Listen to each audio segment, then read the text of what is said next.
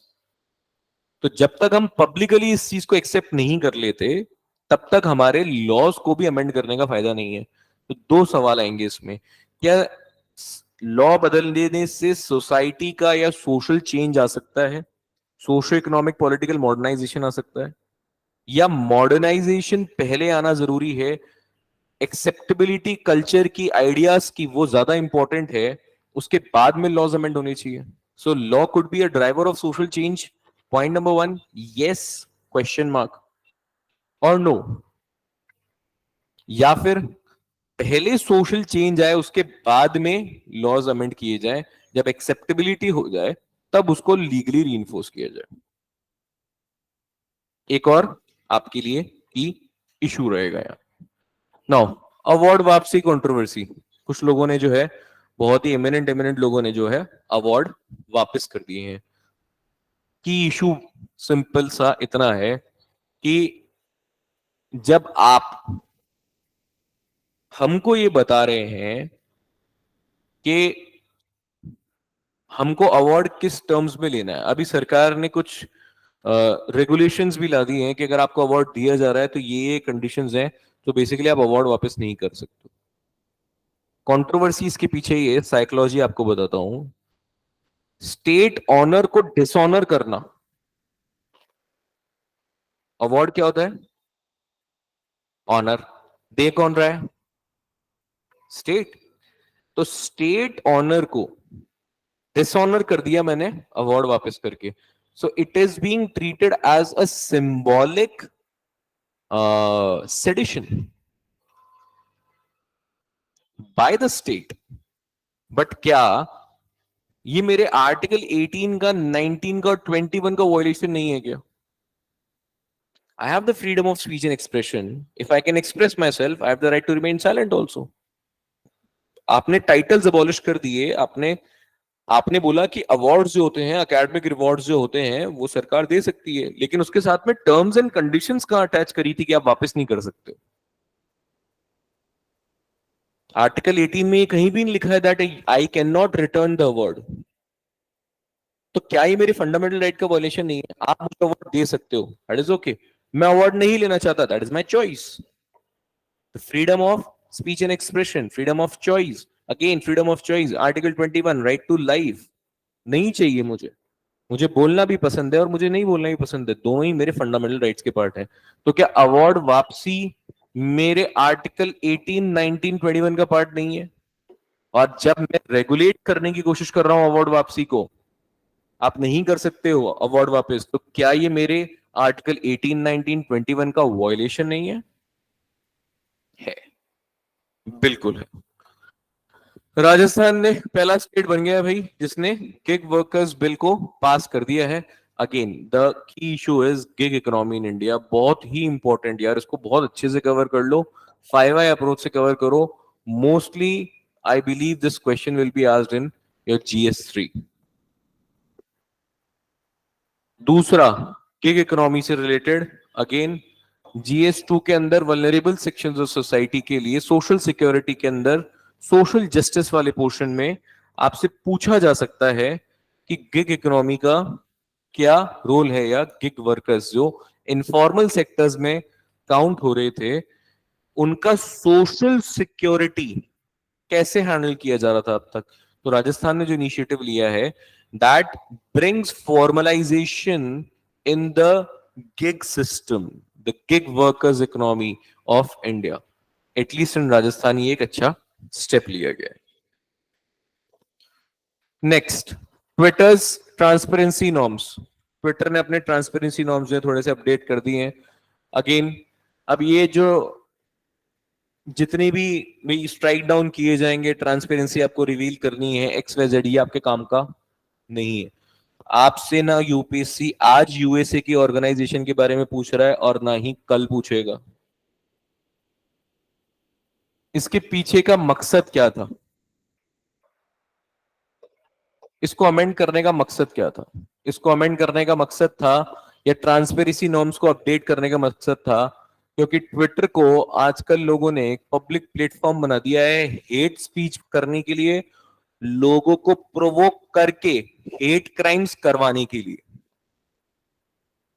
इसीलिए ये आपका की इशू है जिसको आप 5i अप्रोच से कवर करोगे, hate crimes and hate speeches. आप लोगों ने ट्विटर के ट्रांसपेरेंसी नॉर्म्स को देखा होगा, लेकिन ट्विटर के ट्रांसपेरेंसी नॉर्म्स आपके काम के नहीं है। उसके पीछे का मोटिव, उसके पीछे का इशू ये काम का, ठीक है।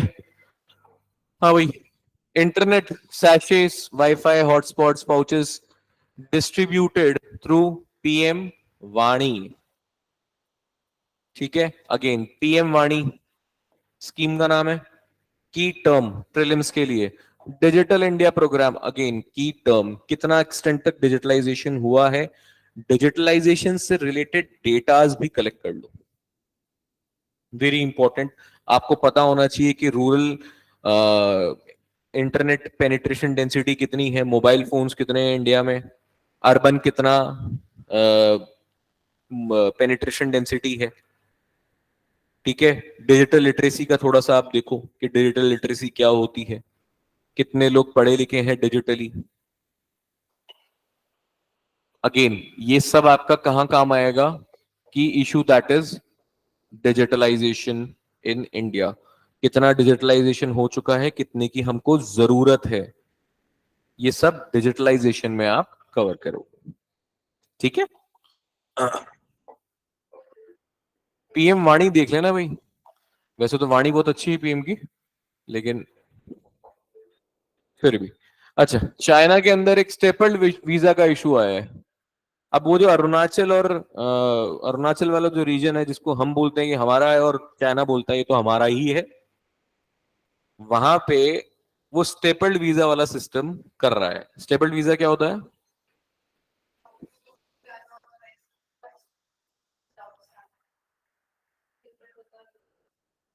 कौन इशू कर रहा है?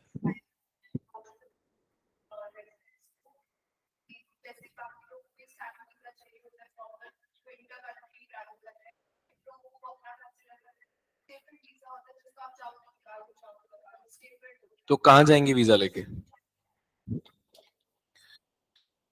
भारत से सेफ जगह है क्या? अगर आप मणिपुर अभी छोड़ दो, है ना, मणिपुर वायलेंस अगेन डिसरप्टिव है, थोड़े टाइम में सरकार कंट्रोल कर लेगी आई बिलीव। लेकिन is China more safe, more liberal than India? Actually वहां जाके स्टेपल्ड जो वीजा चाइना इशू कर रहा है अरुणाचल प्रदेश में, ये again it's an diplomatic intrusion into our sovereignty,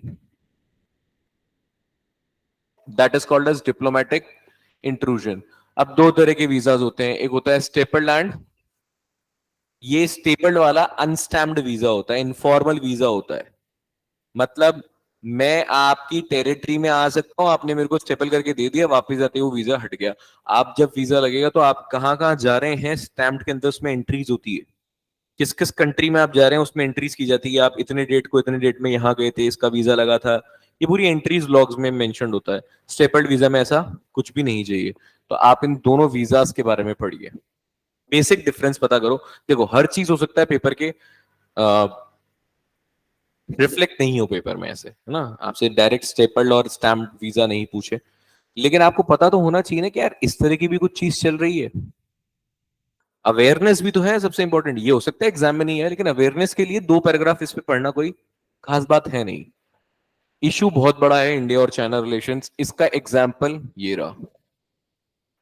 अच्छा, जो की इश्यूज आप यहां देख रहे हो, उनकी इश्यूज में अपने आप में जो कंटेक्स्ट में न्यूज, टेक्स्ट में न्यूज आ रही है, वो एग्जाम्पल है। आप अपने इंट्रोडक्शन में सीधा यूज कर सकते हो कि ये इशू उस वक्त किस लिए इमर्ज हुआ है। एग्जामिनर को बताओ आपने इसलिए पूछा क्योंकि स्टेपल्ड वीजा और स्टैम्प्ड वीजा की कंट्रोवर्सी चल रही थी। आईएनएस कृपाण को जो है इंडियन नेवी से डीकमीशन कर दिया गया और वियतनाम को हैंड ओवर कर दिया। आपको कुछ लेना देना नहीं था, आपको आईएनएस कृपाण देखना था। की टर्म प्रीलिम स्पेसिफिक,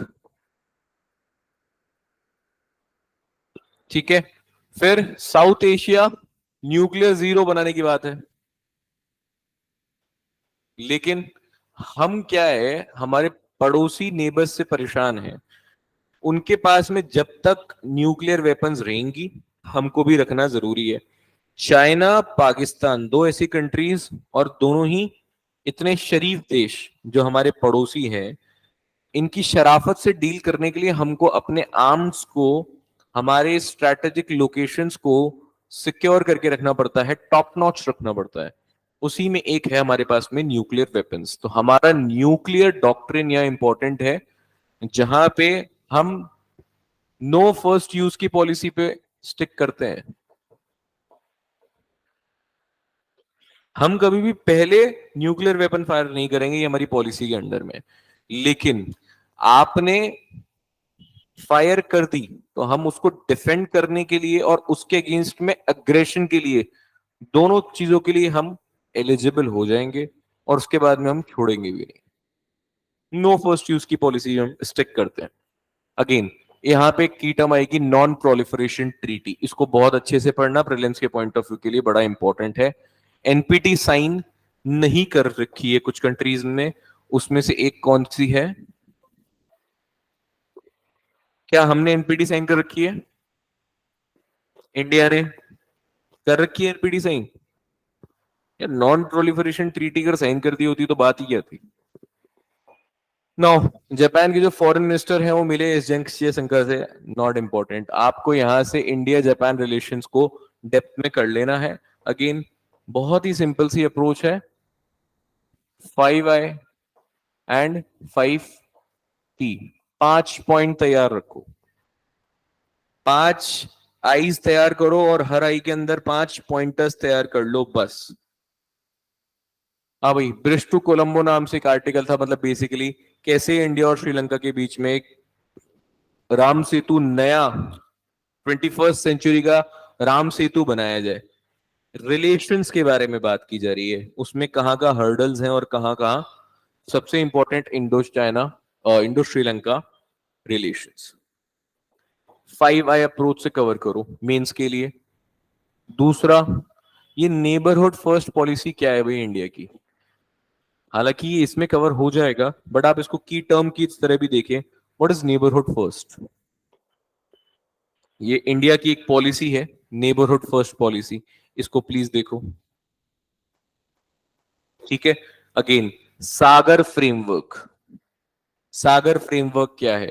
बड़ा ही इंपॉर्टेंट, जो कि अखबार में एक जगह कहीं मेंशन किया गया था, लेकिन ये सागर फ्रेमवर्क आपको प्रीलिम्स के पॉइंट ऑफ व्यू से देखना है।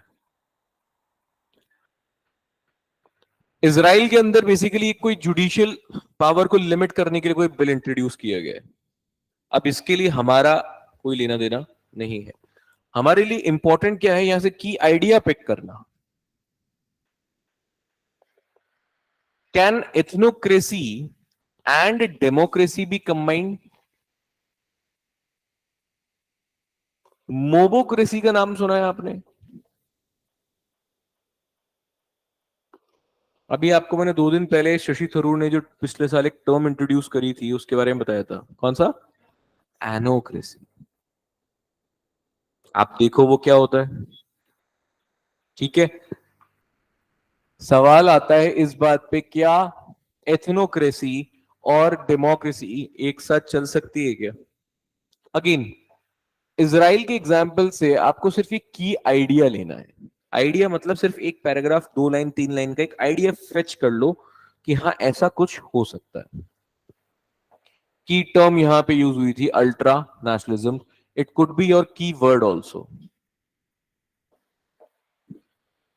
अल्ट्रा नेशनलिज्म, हाइपर नेशनलिज्म, इससे इस वक्त हम भी सफर कर रहे हैं। पीएम ने बोला अगर हम तीसरे टर्म में आ गए तो हम तीसरे नंबर पे भी आ जाएंगे। तो तीसरे नंबर पे आने तक का रास्ता, मतलब ग्रोथ और डेवलपमेंट तक का रास्ता, की इशू। अगेन हर्डल्स क्या है, इश्यूज क्या है, इनोवेशंस क्या हो सकती हैं, इनिशिएटिव सरकार ने क्या लिए हैं? अरे कुछ नहीं है बॉस, 5I अप्रोच से ग्रोथ और डेवलपमेंट को कवर करो। इस आर्टिकल के अंडर ये 4-5 चीजें दे रखी थी कि ये हमारे हर्डल्स हैं और सरकार ने ये कर रखा है, इसीलिए हो सकता है। कि तीसरे टर्म के बाद में हम तीसरे नंबर पे भी आ जाए, वर्ल्ड लार्जेस्ट इकोनॉमी। यहां पे कॉन्फ्रेंस टूरिज्म के नाम से, जैसे G20 क्या है, कॉन्फ्रेंस है, उसी बहाने लोग घूमने आ जाते हैं। हाँ हाँ भाई, उससे बहुत, समझ रहे हो, कहीं एक देश में कॉन्फ्रेंस होने का मतलब है वहां का आर्किटेक्चर, जो बिल्डिंग्स मॉन्यूमेंट्स हैं, आसपास की चीजें, साफ सफाई, है ना, सब चीजों को टॉप नॉच किया जाता है, शहर को दुल्हन की तरह सजा दिया जाता है। उसका कारण, लोग आ रहे हैं ना यार बाहर से, और फिर उनके साथ में भी और लोग आते हैं। अगर मान लो ओलंपिक्स इंडिया में हो,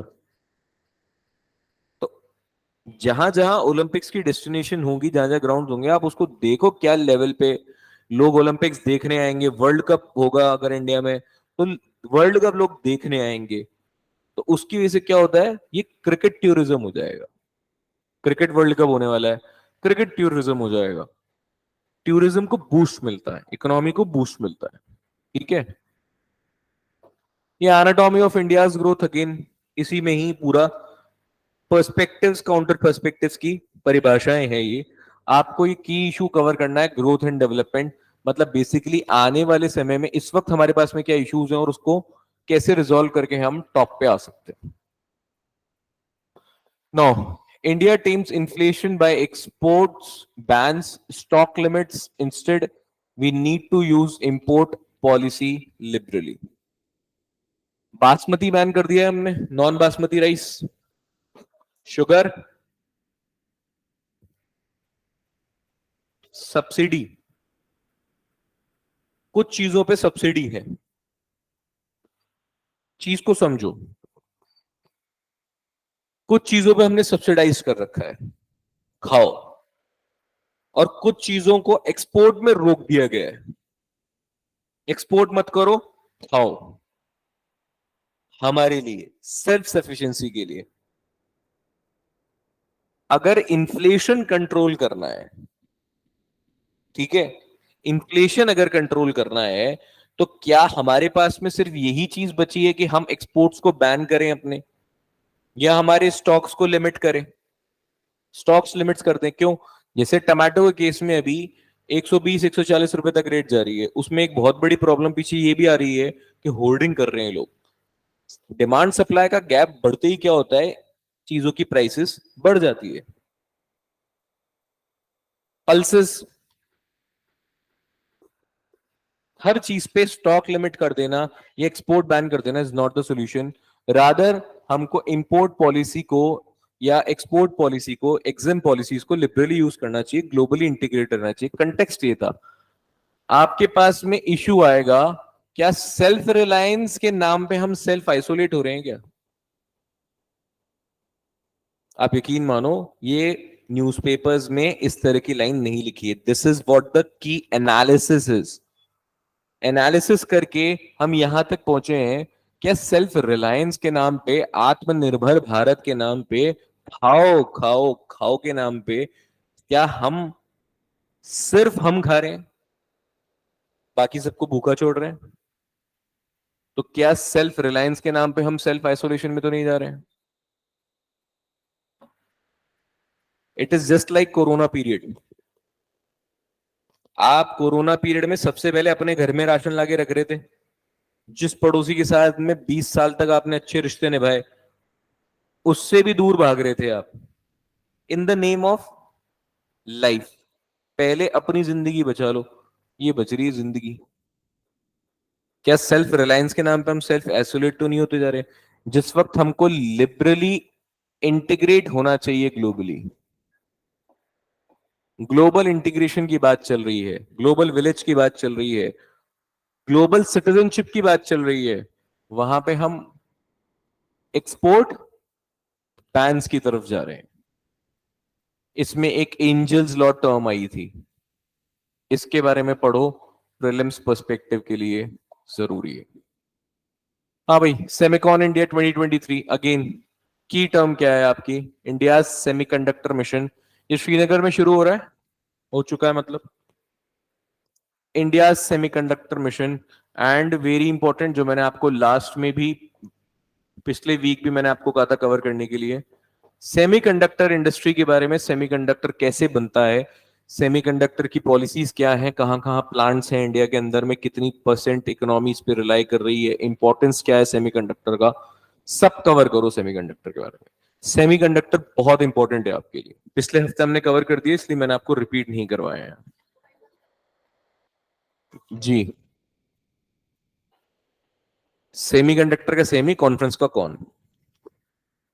इथेनॉल इम्पेटस की बात की जा रही है। बेसिकली इंडिया ने 20% इथेनॉल ब्लेंडिंग का, जो पेट्रोल में ब्लेंडिंग होती है इथेनॉल की, उसको रोल आउट कर दिया है, और 2025 तक 20% इथेनॉल मिलेगा आपको पेट्रोल में। ठीक है, आप पढ़िए सबसे पहले इथेनॉल ब्लेंडिंग क्या होती है। इथेनॉल ब्लेंडिंग क्या होती है, ठीक है। दूसरी चीज, इंडिया का इथेनॉल प्रोडक्शन प्रोग्राम क्या है। बायोफ्यूल है, बेसिकली एक टर्म आएगी बायोफ्यूल, याद आया बायोफ्यूल। बायोफ्यूल, इसके अंदर में आप बायोफ्यूल भी कवर कीजिए। बायोफ्यूल में 1G, 2G और 3G, 3 जनरेशन आती हैं बायोफ्यूल्स की। आप बायोफ्यूल्स को कवर करो, और इंडिया की बायोफ्यूल की पॉलिसी भी देखो।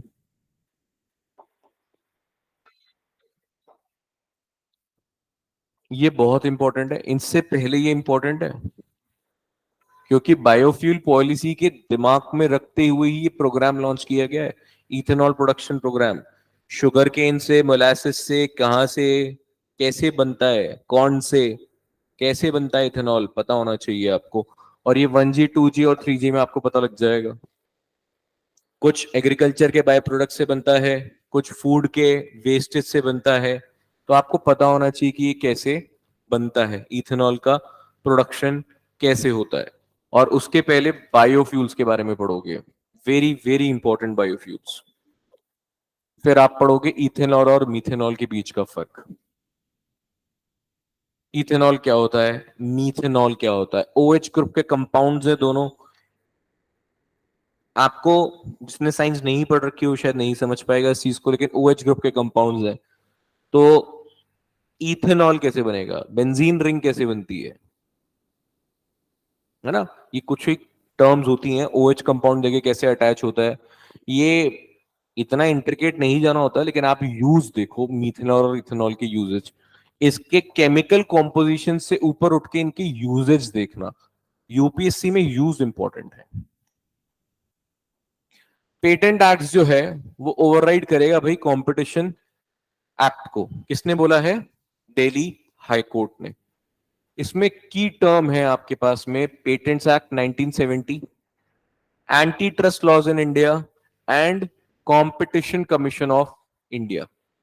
ये बड़ा ही इंपॉर्टेंट की टर्म्स है आपकी, और तीनों के तीनों आपके प्रीलिम्स पॉइंट ऑफ व्यू के लिए इंपॉर्टेंट है। क्योंकि लास्ट वीक में मैंने आपको पेटेंट्स के बारे में बताया था, patents, trademarks, geographical indications, copyrights, ये सब आपके पेटेंट लॉस के अंदर में रेगुलेट होते हैं। ट्रेडमार्क्स एक्ट के बारे में मैंने आपको बताया था।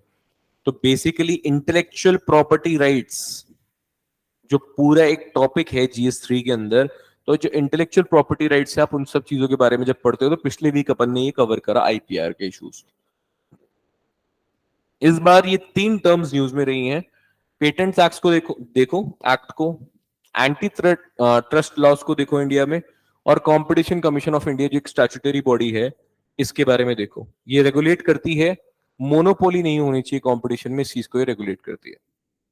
नाउ एक आर्टिकल था जिसमें हम बात कर रहे थे टैक्स एज एन इंसेंटिव की, टैक्स को एक इंसेंटिव की तरह यूज किया जाए।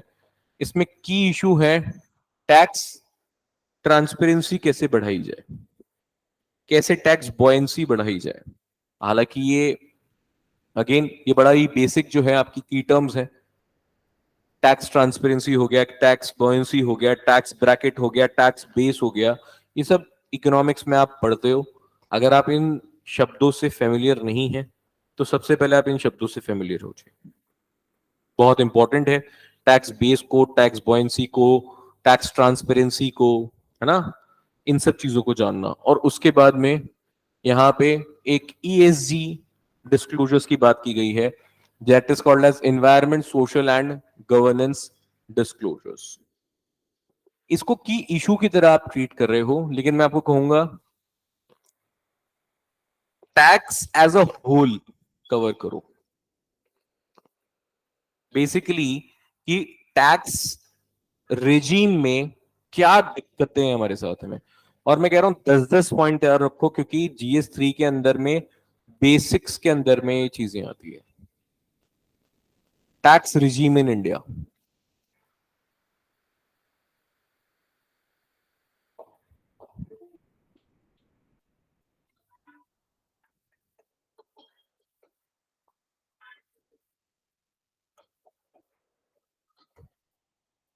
आप किसको कवर करो 5I अप्रोच से। टैक्स ट्रांसपेरेंसी जब आप पढ़ोगे की टर्म की तरह पढ़ लो उसको। टैक्स रिजीम में आप ये terms tax transparency, tax buoyancy, tax base, tax rate, ये सब कुछ आप पढ़ोगे। और ये जो ESG आया है, ESG डिस्क्लोजर, ये भी आप टैक्स रिजीम के अंदर में पढ़ लेंगे। ये इसके अंदर में बेसिकली ब्रॉड कवर हो जाएगा। नाउ आई वुड सजेस्ट इस पे 10-10 पॉइंट तैयार रखना, क्योंकि टैक्स एक बहुत बड़ा टॉपिक है। 5 क्वालिटी के पॉइंट्स के अलावा 5 और क्वालिटी के पॉइंट्स रखो। 5I में हम 5 पॉइंट्स लिखते थे, 5 की जगह 10 पॉइंट्स रखो। अच्छे टॉपिक्स हैं। No, voluntary tax transparency framework, ये कुछ नया एक इंट्रोड्यूस हुआ है, तो की टर्म बनेगी आपके लिए। ये क्या है इसके बारे में जानना जरूरी है, ठीक है। और सेबी का एक business responsibility and sustainability report है, ये पूछ सकता है रिपोर्ट का नाम। अगेन की टर्म, इसके अंडर में क्या है वो सब अलग बात है। रिपोर्ट किसकी है, बहुत इंपॉर्टेंट है, क्योंकि यूपीएससी ने पिछले 5 साल में 3 से 4 बार रिपोर्ट्स के डायरेक्ट पब्लिशर्स पूछ लिए, ये रिपोर्ट्स कौन पब्लिश कर रहा है। नाउ सेबी ने T+1 सेटलमेंट के लिए, अभी T+1 जो ट्रेड Day+1 एक दिन बाद में आपका पैसा सेटल होता है, उस बारे में है। आपके लिए ये इंपॉर्टेंट नहीं है T+1। आपके लिए इंपॉर्टेंट है कि ये सेबी ने शॉर्ट कितना कर दिया है, कब था, ये सब नहीं इंपॉर्टेंट है। T+1 ट्रेड सेटलमेंट क्या होता है। जिस दिन आपने ट्रेड किया है स्टॉक मार्केट में, मोस्टली आपका 8 से 10 बजे के बीच में 20% जो पैसा होता है वो ट्रेडिंग आवर्स में सेबी रोक देती है। आपने 100 रुपए का माल बेचा, आपको 120 रुपीज का नेट मार्जिन मिला, मतलब प्रॉफिट मिला, मतलब 20 रुपए का आपको नेट प्रॉफिट मिला। आपका 120 रुपीज नेट गेन है, ग्रॉस गेन है मान लीजिए। तो इसमें से 20% पैसा मतलब 20 रुपीज सेबी होल्ड करती है आपके पास में। जैसे ही आप कोई भी स्टॉक बेचते हैं, आपके पास में सिर्फ 100 आता है। आपको ये नहीं लगना चाहिए कि भाई ये 20 रुपए कहाँ गए। ये 20 रुपए रात को 8 से 10 बजे के बीच में सेटल हो जाते हैं, और 10 बजे के बाद में एक मेल आता है आपके ब्रोकर की तरफ से कि ये पूरे दिन का स्टेटमेंट था, 20% पैसा आपको अभी मिल गया। और ये जो 20% पैसा आपके साथ में आता है, इसमें टैक्स डिडक्ट करके सेबी दे देती है। जो short term capital gain tax लगता है, long term capital gain tax लगता है, वो इसी पैसे में से काट लिया जाता है। ब्रोकरेज फीस जो लगती है वो सब इस पैसे में से कटती है। आपको एट हैंड तुरंत सेल करने के बाद में 80% अमाउंट आपको हैंड ओवर कर दिया जाता है, 20% बाद में करती है। ये होता है सेम डे के सेटलमेंट्स में, सेम डे के सेटलमेंट्स में होता है ये। लेकिन सॉरी, T+1 में पैसा जो होता है वो ट्रेड के एक दिन बाद सेटल होता है। आपको ये देखना है T+1 सेटलमेंट क्या होता है, T+0 क्या होता है, और T+2 क्या होता है। की टर्म्स है, बहुत छोटी छोटी न्यूज़ेस थी। 2-3 चीजें देखो, T+0, T+1, T+2। Delisting regulations, delisting करना क्या होता है, आपको पता होना चाहिए। What is called as delisting, stock exchange से किसी भी कंपनी को हटा देना, that is called as delisting. तब आप उसमें शेयर्स में ट्रेड नहीं कर सकते हो। RBI has authorized non-banking companies to establish their own and operate white label ATM. Again, ये आपने शायद पढ़ा होगा अभी इकोनॉमिक्स की क्लास में भी। कंपनीज एक्ट 1956, इसको भी देख लो यार। कंपनीज एक्ट 2013 को भी थोड़ा देख लेना। ये दो जो चीजें हैं ना, ये कंपनीज एक्ट रेगुलेट करती हैं और बहुत ही इंपॉर्टेंट है। आपके लिए होमवर्क है, सीएसआर कौन से एक्ट में आता है?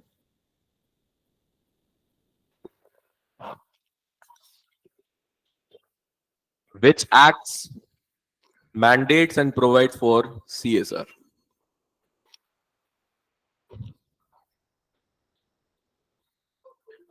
लोकसभा ने बायोडायवर्सिटी अमेंडमेंट बिल जो है वो पास कर दिया है। आपके लिए यहां से इंपॉर्टेंट क्या आएगा? सबसे पहले आप देखिए की टर्म प्रीलिम्स के पॉइंट ऑफ व्यू से, बायोडायवर्सिटी एक्ट इन इंडिया और 2000। बायो प्रोस्पेक्टिंग क्या होती है? इक्वल शेयरिंग ऑफ बेनिफिट्स वाली जो बात की जाती है। बायो पायरेसी, ये दो अपोजिट टर्म्स हैं, बायो प्रोस्पेक्टिंग और बायो पायरेसी। इन दोनों टर्म्स को आप देखिए क्या होता है। इसके साथ में जब आप बायो प्रोस्पेक्टिंग पढ़ लेंगे तो आप मुझे बताइए नगोया प्रोटोकॉल क्या होता है। नगोया एक जगह है जापान में, और बायोडाइवर्सिटी में बायो प्रोस्पेक्टिंग के प्रिंसिपल्स पे ये नगोया प्रोटोकॉल पास किया गया था, विच सेज दैट कि जो बायोडाइवर्सिटी से हमको बेनिफिट्स अक्रू होते हैं उसको हमको इक्वली डिस्ट्रीब्यूट करना चाहिए, शेयरिंग होनी चाहिए उन बेनिफिट्स की विद द कम्युनिटी जिससे हम वो लेके आए हैं। Mostly they are tribal communities या फॉरेस्ट ड्वेलिंग कम्युनिटीज।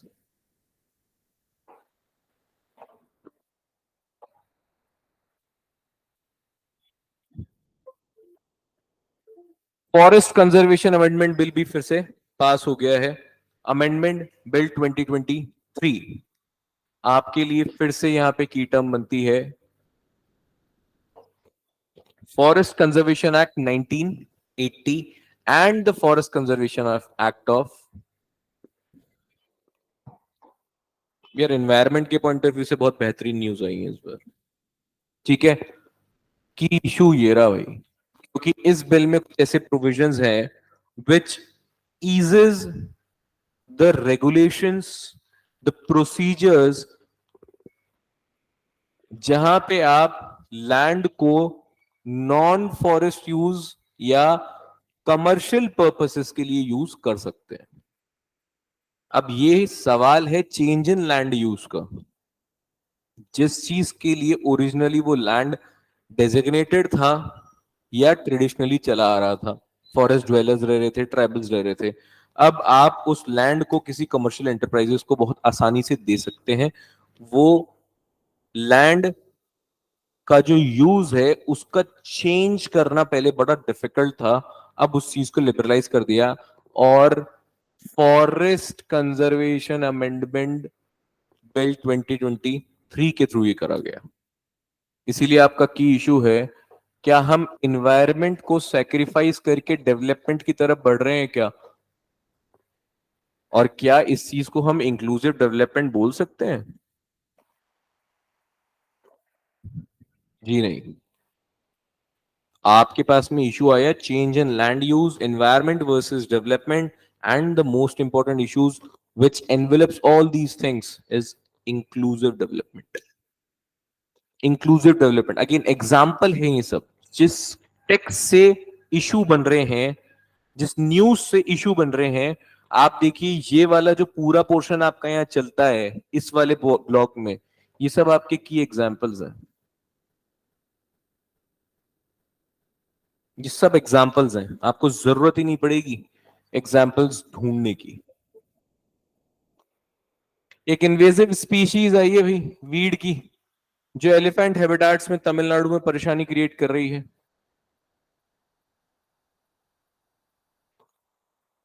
नाम देख लो भाई इसका, बड़ा ही इंपॉर्टेंट है इस स्पीशी का।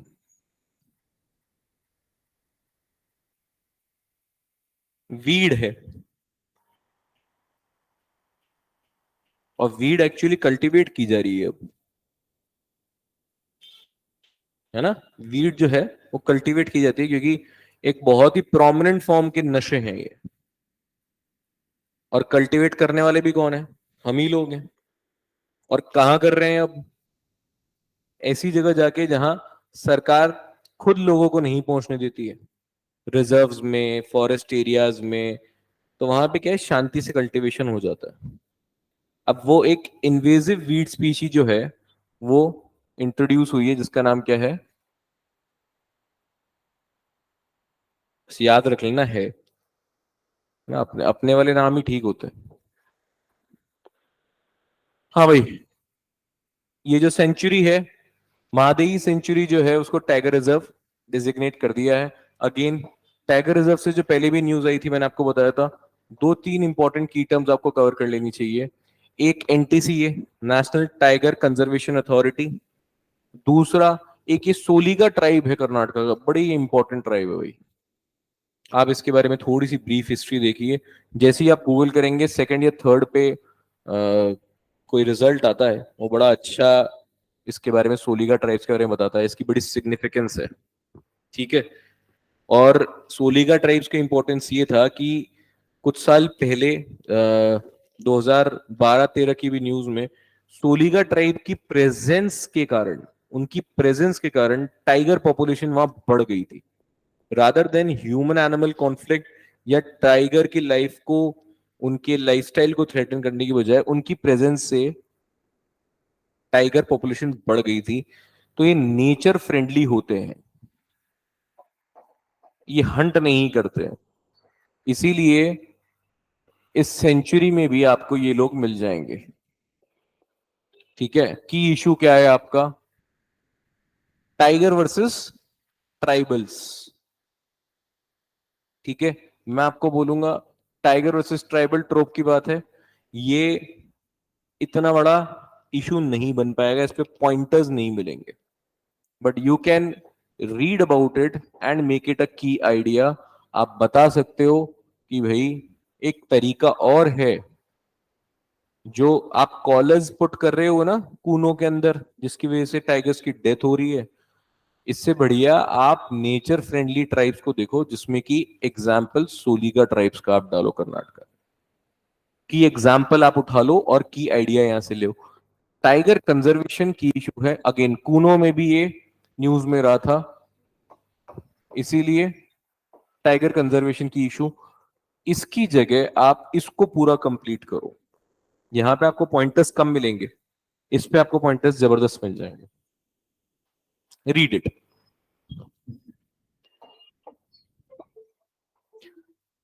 हाँ भाई, ईयू ने अनाउंस किया है कि वो ग्रेजुअली जो है वो कार्बन बॉर्डर एडजस्टमेंट फैसिलिटी को इंप्लीमेंट करेगी। इसमें फिट फॉर 55 एजेंडा क्या है, की टर्म बहुत ही इंपॉर्टेंट, बहुत ही बेहतरीन। फिट फॉर 55, 2055 तक फिट हो जाएंगे क्लाइमेटिकली, ग्लोबली हम फिट हो जाएंगे। कौन बोल रहा है, European union. Fit for 55 initiative. Maharashtra के रायगढ़ डिस्ट्रिक्ट के अंदर लैंडस्लाइड आया है। इस लैंडस्लाइड में आपको दो तीन चीजें मार्कआउट करनी है। पहला की इशू क्या है, लैंडस्लाइड्स। अगेन, डिजास्टर मैनेजमेंट के अंदर आप इसको पढ़ोगे, ज्योग्राफी के अंदर आप लैंडस्लाइड पढ़ोगे। जीएस 1-3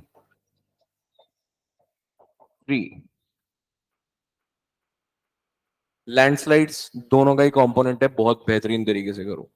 ठीक है। फिर conservation of western Ghats and Himalayas. Himalayas के अंदर भी लैंडस्लाइड मिल रही है आपको, हिमाचल प्रदेश उत्तराखंड में डेली बेसिस पे लैंडस्लाइड की न्यूज आ रही है। ये रायगढ़ डिस्ट्रिक्ट वेस्टर्न घाट्स वाला एरिया, इसीलिए मैंने इसको कंबाइन करके बोला कि वेस्टर्न घाट्स और हिमालयस के अंदर में लैंडस्लाइड आने के कारण अलग अलग हैं। पूरे वेस्टर्न घाट्स में लैंडस्लाइड्स नहीं आती, लेकिन हिमालयस के पूरे रीजन में आती है। क्यों, लीवर्ड साइड और उसके बीच में फर्क है। वेस्टर्न घाट्स में, वेस्टर्न घाट्स की एक तरफ बारिश होती है, दूसरी तरफ बारिश नहीं होती है, हाइट का फर्क है। तो ये आप इसके डिफरेंस देखो कि लैंडस्लाइड्स के अंदर में सबसे इंपॉर्टेंट लैंडस्लाइड्स जो हैं वो कैसे वेस्टर्न घाट्स और हिमालयस डिफर करते हैं, despite being evergreen in nature, both are evergreen in nature. ठीक है। हाँ, इसके अंदर आपके पास में की टर्म आएगी, इकोलॉजिकली सेंसिटिव जोन्स। इसे हम बोलते हैं ESZ, इकोलॉजिकली सेंसिटिव जोन्स। जैसे कोस्टल रेगुलेशन जोन्स होती हैं, वैसे इकोलॉजिकली सेंसिटिव जोन्स भी होती हैं। माधव गडगिल रिपोर्ट का नाम आएगा जो वेस्टर्न घाट्स पे बनाई गई थी। माधव गडगिल रिपोर्ट को आप थोड़ा सा रीड करो, क्या है, क्या बोला गया। बेसिकली वेस्टर्न घाट्स को जो भी थ्रेट है उसके लिए रिकमेंडेशंस माधव गडगिल ने दी थी, कस्तूरी रंगम कमेटी ने दी थी। तो आप इन दोनों को या सिर्फ माधव गडगिल को तो देख ही लो। हाँ भाई, Baltic sea citizens divers restore seagrass to fight climate change, बड़ा ही इंपॉर्टेंट। रीग्रीनिंग सी एक की टर्म आई है, और places in news Baltic. Map पे देखोगे, सराउंडिंग कंट्रीज देखोगे, आसपास की कंट्रीज इंपॉर्टेंट है। बाल्टिक सी कहां है और आसपास की कंट्रीज, ये इंपॉर्टेंट है। रीग्रीनिंग सी क्या है? एक और चीज ये देखो, सी ग्रास के बारे में पढ़ो। Add this, please add this, sea grass. देखो, डिस्कशन को पीडीएफ से रिप्लेस नहीं कर सकते हो आप। पीडीएफ का काम पीडीएफ करेगी और डिस्कशन का काम डिस्कशन करेगा। ट्राइडेंट में please keep this in mind कि discussion is equally important as your PDF. PDF आपके रेफरेंस के इसलिए ताकि आपको लिखना नहीं पड़े, अदरवाइज मैं आपको डिक्टेट भी करा सकता था। सी ग्रास को ऐड कर लो, सी ग्रास के बारे में पढ़ो, क्या इंपॉर्टेंस है। अरे सी ग्रास ही क्यों प्लांट की गई है? क्लाइमेट चेंज फाइट करना है तो सी ग्रास से ही क्यों? कुछ तो स्पेशलिटी, यूनिकनेस, सिग्निफिकेंस होगी, वो पढ़ो। किस कैटेगरी से बिलोंग करता है सी ग्रास, जाइलम, फ्लोएम, ये पढ़ो। जाइलम है, फाइलम है, वो पढ़ो। फिर उसके बाद में किस तरह से इन्वायरमेंट फ्रेंडलीनेस रिस्टोर करता है, किस हैबिटाट में रहता है, अंदर ही क्यों प्लांट होता है, बाहर नहीं रह सकता क्या? क्या ये एक्वेटिक है? ग्रास भी एक्वेटिक हो सकती है क्या जी?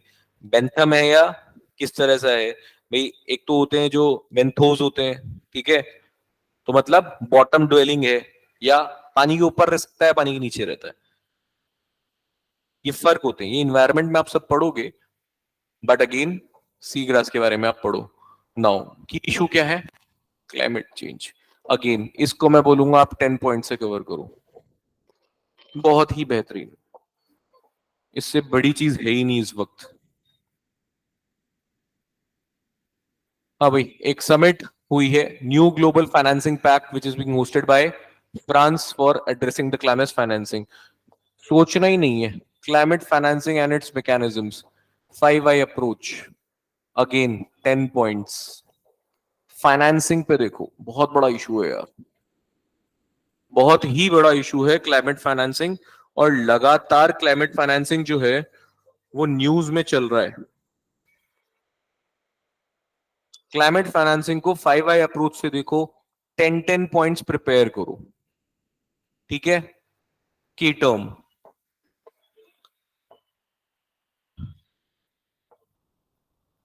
Common but differential responsibilities.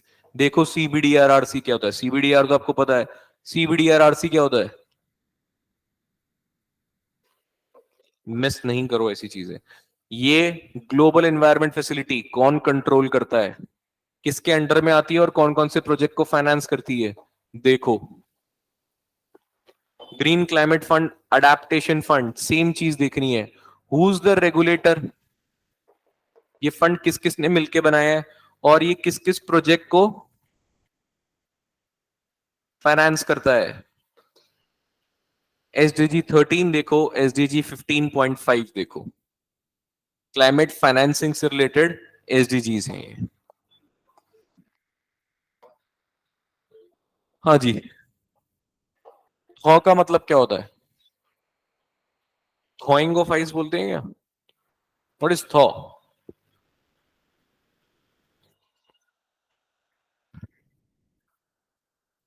अरे, पानी का पिघलना है या आइस का पिघलना? देखो, अंतरात्मा की शांति के लिए देख लो। What is thaw? थॉइंग क्या होता है?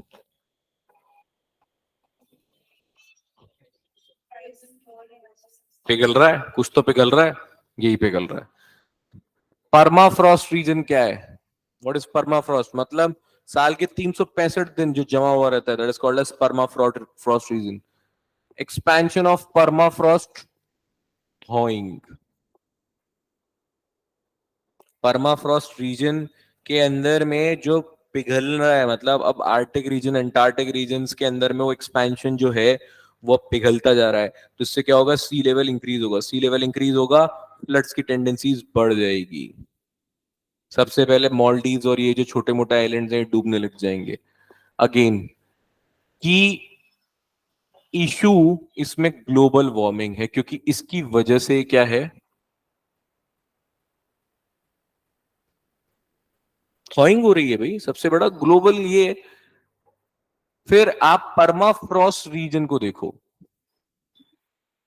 अगेन दिस, अगेन आप इशू में अगर आप इसको देख रहे हो, उसमें आपको पॉइंट्स नहीं मिलेंगे। Permafrost is not something to be covered for 5i। इस पे क्वेश्चन आने की प्रोबेबिलिटी कम है। परमाफ्रॉस्ट आपको की टर्म की तरह देखनी है, मैप्स पे देखना है। परमाफ्रॉस्ट रीजन क्या होता है, क्यों बनता है, कहां कहां है। ऊपर ग्लोबल में टॉप नॉर्थ और साउथ आप देखोगे, ये परमाफ्रॉस्ट रीजन होते हैं वर्ल्ड के ग्लोब में।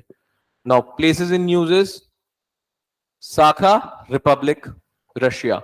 और ये भी आप देखो, ये क्या है? क्रेटर है। कहां है?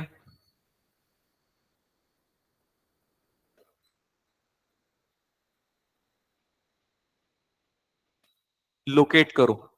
आपको पूछेगा रिसेंटली बटागाय का crater was in news for this region. कहां है ये? इस बार सूडान के लिए पूछ लिया आपसे, सोमालिया के लिए पूछ लेगा। जापान क्लीन कोल की तरफ मूव कर रहा है। अब आपको पता होना चाहिए कोल क्लीन कैसे हो सकता है, बताओ। Yes, by losing ammonia. Ammonia मतलब NH, नाइट्रोजन पोल्यूटेंट होता है इसमें।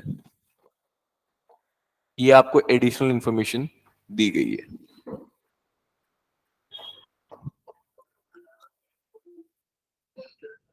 यूएन डिजास्टर रिस्क रिडक्शन ने एक रिपोर्ट रिलीज करी है, जिसका नाम भी रिपोर्ट का आपके लिए इंपॉर्टेंट है ना? हालांकि ये कॉमन सेंसिकल है, ये ग्लोबल असेसमेंट रिपोर्ट। अब एक global assessment report on disaster risk reduction, obviously बात है, अगर ऑप्शंस में UNDRR दिखा हुआ है तो आप समझ जाओगे कि यार ये होगा। इशू क्या है?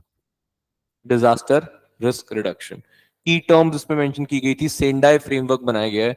आप जब DM पढ़ोगे तो सेंडाई फ्रेमवर्क आपको वैसे भी पढ़ना ही है। Sustainable development goals, SDG, collision for disaster risk infrastructure. Again ये क्या है? इसको की टर्म्स की तरह प्रिपेयर करो। पता होना चाहिए कि ये कोलिजन में कौन कौन पार्टनर्स हैं, किसका इनिशिएटिव है, और इसके अंदर क्या क्या चीजें आ रही है। अगेन रेस्क्यू ऑपरेशंस, जो एक विलेज पूरा ही ढह गया है, उसके अंदर पता नहीं कितने लोग मर गए हैं। ज्यादा कुछ खास नहीं था। आपको सेक्शन 144 पढ़ना है, क्योंकि वहां पे 144 इम्पोज कर दिया है, और पीरियोडिकली किसी न किसी शहर में कभी न कभी ये 144 लगता रहता है। इसके प्रोविजंस देखो, कौन लगा सकता है, क्या पावर्स हैं, क्या पीनलाइजेशंस हैं, क्यों लगाया जा सकता है, ग्राउंड्स क्या हैं। Section 144 of CRPC। Now there are primary patents of Janssen's pharmaceuticals over bandicolinine expired। ये किस लिए था? TB के लिए। ये जो ड्रग था, ये जो दवाई थी, ये किसके लिए थी? TB के लिए। आपको एक ये और एक ये दो चीज देखनी है, क्योंकि अब ये जो है पेटेंट एक्सपायर हो गया है। की इशू क्या है? Patent over medicine. कैंसर की मेडिसिन इतनी महंगी क्यों आती है? पेटेंटेड होती है। बनाने की कॉस्ट नहीं है, पेटेंट की कॉस्ट है। पेटेंट के पीछे इतनी बड़ी कॉस्ट क्यों है? R&D। R&D में मल्टीनेशनल कंपनीज पैसा लगाती हैं। और पेटेंट अल्टीमेटली वो अक्वायर करके प्रीमियम लेके इसको सरप्लस, एक्सपोनेंशियली सरप्लस रेट पे मार्केट में बेचती है। तो क्या दवाई जैसी चीज जो आपकी जिंदगी बचाती है, तो क्या उस पे पेटेंट्स दिए जाने चाहिए और दिए भी जाने चाहिए? तो क्या उसको लिबरलाइज करने के लिए आपके पास में कुछ प्रोविजंस हैं? ऐसा होना चाहिए कि नहीं? बिल्कुल। क्या इंडिया के पेटेंट लॉज उसको परमिट करते हैं? बिल्कुल करते हैं। ठीक है।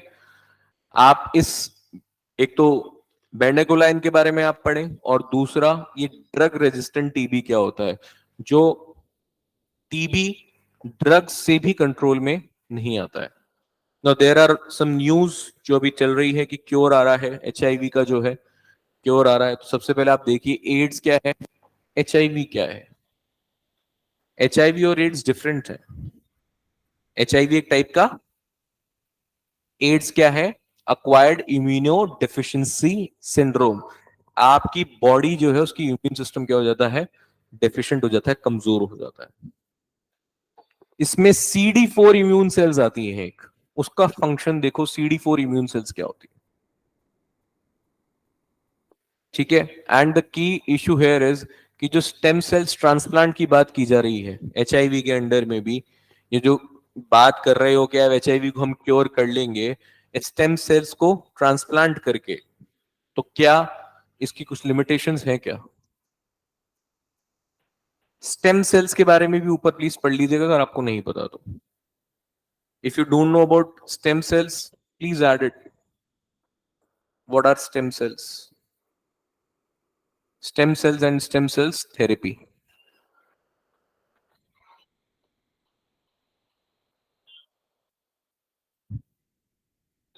ठीक है।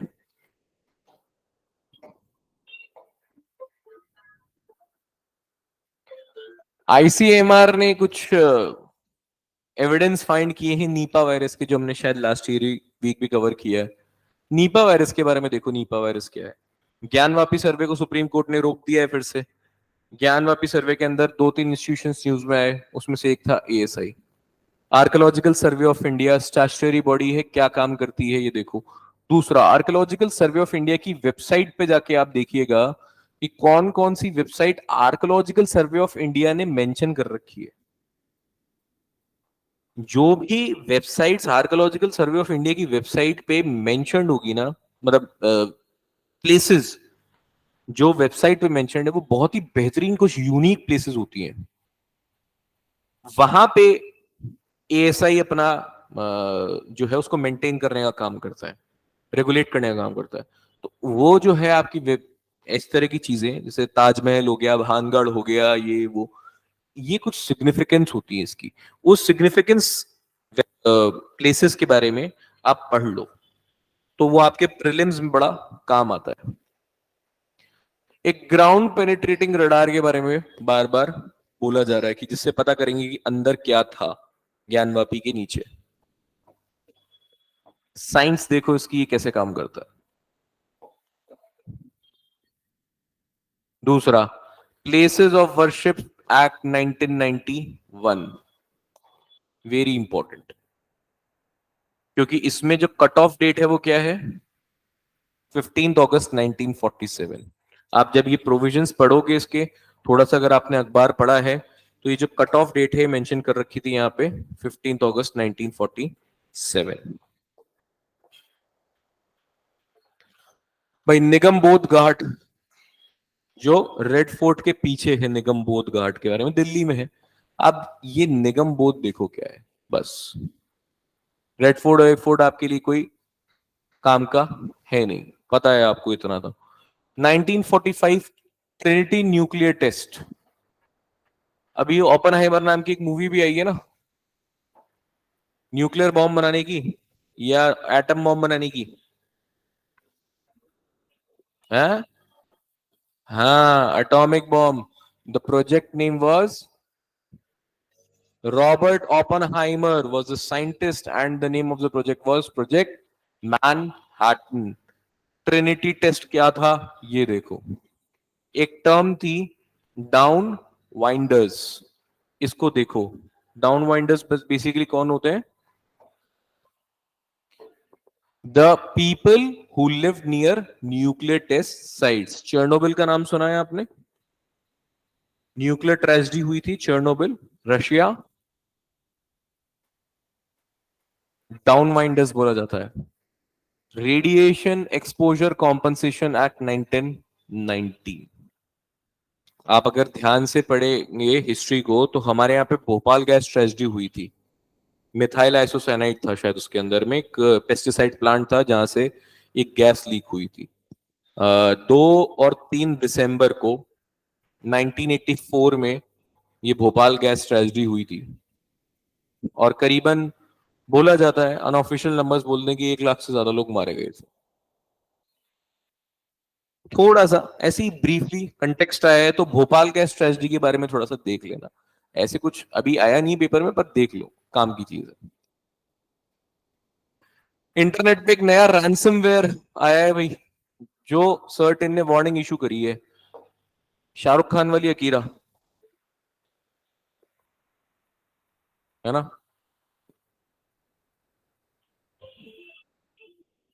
Akira ransomware. दूसरा सर्टेन क्या है? Computer emergency response team of India. ठीक है, इन दोनों बॉडीज के, इसके बारे में, बॉडीज के बारे में पढ़ो। और ये अकीरा क्या है? अकीरा बेसिकली रैंसमवेयर है, बस इतना सा जानना बहुत होता है।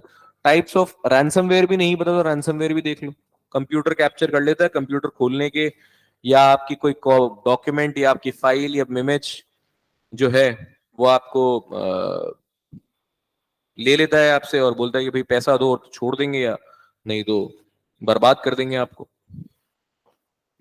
स्मार्ट सिटी का जो डेडलाइन है वो एक्सटेंड कर दिया है। इसमें एक टर्म नाम आई थी लेबलिंग स्ट्रेटेजी की। ये लेबलिंग स्ट्रेटेजी क्या होती है देखो, इसमें बेसिकली ये की आइडिया बनेगा आपका। इसको यूज करते हुए हम बहुत सारी और चीजों को जो है वो कई जगह यूज कर सकते हैं। वे फॉरवर्ड में हम इसको कई जगह यूज कर सकते हैं लेबलिंग स्ट्रेटेजी को। एक मिनिस्ट्री ऑफ अर्थ साइंस ने अक्रॉस स्कीम लॉन्च की है। प्लीज सी अक्रॉस स्कीम क्या है। Atmosphere and climate research modelling observing systems and services, this is across. Across को आप सिर्फ इतना सा याद रखना, अंदर डेप्थ में नहीं भी जाओगे तो 2 चीज याद रखना। पहले ये किस पे बेस्ड है और ये किसने लॉन्च की। हाँ जी, way forward to restore normalcy in the state of Manipur violence. एक आर्टिकल आया जिसमें गांधी जी के नोआखाली एक्सपेरिमेंट के लिए बात की गई। दिस इज अगेन अ की आइडिया। निकाल लो, पढ़ लो, सिर्फ ये पढ़ना कि ये क्या है। इसको बहुत जगह आप एथिक्स में यूज कर सकते हो। इसको आप बहुत जगह GS3 सिक्योरिटी इश्यूज में यूज कर सकते हो। इसको आप बहुत जगह GS2 में कॉन्फ्लिक्ट में यूज कर सकते हो, जहां कॉन्फ्लिक्ट रेजोल्यूशन की बात है। इसको आप बहुत जगह GS1 में सोसाइटी वाले टॉपिक में यूज कर सकते हो। रिस्टोरिंग इक्विलिब्रियम इन सोसाइटी बहुत ही इंपॉर्टेंट। इन सब में मैं कहूंगा आपको सबसे इंपॉर्टेंट न्यूज की टर्म्स के पर्सपेक्टिव से, extended producer responsibility was recently in news. आप 2 टर्म देखिएगा। एक तो EPR तो आप इसमें देख ही लोगे, इन दोनों में ही EPR आता है। ई वेस्ट मैनेजमेंट रूल्स के अंदर EPR क्या है, इसको रट लो यार, इनके रूल्स को रट लो। एनवायरमेंट में मैं आपको बोलूंगा कि रामबाण है ये। लॉज, इनिशिएटिव्स, ये सेंचुरीज, नेशनल पार्क्स, ये इनिशिएटिव्स, प्रोटोकॉल्स वगैरह जो होते हैं, लॉज वगैरह जो होते हैं, ये सब अगर आप ठीक से कर लेते हो तो एनवायरमेंट का 60% सिलेबस जो है वो खत्म हो जाता है। Please read these rules very very carefully. Plastic waste management rules, e waste management rules और solid waste management rules,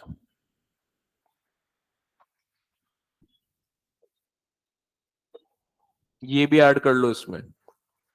solid waste को मैनेज करने के लिए भी कोडिफिकेशन दिया गया है। सॉलिड वेस्ट मैनेजमेंट रूल्स भी निकाले गए हैं। इन तीनों रूल्स को पढ़ो और इसके अंदर आप ईपीआर जरूर पढ़ोगे कि एक्सटेंडेड प्रोड्यूसर रिस्पॉन्सिबिलिटी क्या होती है, ई वेस्ट में, प्लास्टिक वेस्ट में, दोनों में, और सॉलिड वेस्ट मैनेजमेंट अलग पढ़ोगे, ठीक है। रेस्ट प्लेसेस इन न्यूज थी कुछ जो मैंने आपको अलग से मेंशन कर दी है, इसको आप बस मैप पे लोकेट करके देखिएगा। मेलिनेशिया, माइक्रोनेशिया, पॉलिनेशिया, हेमकुंड साहिब देख लेना थोड़ा सा, ठीक है, क्योंकि एक बड़ा सा बढ़िया सा प्रोजेक्ट चल रहा है वहां पे ट्रांसपोर्टेशन का। और एक मानस खंड टेम्पल, ये जो है दो चार प्लेस जो न्यूज में रही थी इस हफ्ते, हम बस उसको फोकस कर रहे हैं, ठीक है। So this was about your the 4th week of July. I believe कि ये आपके लिए हेल्पफुल रहा होगा, and we will be meeting next week same time, और नेक्स्ट वीक को रिव्यू करेंगे, ठीक है। चलिए, थैंक यू।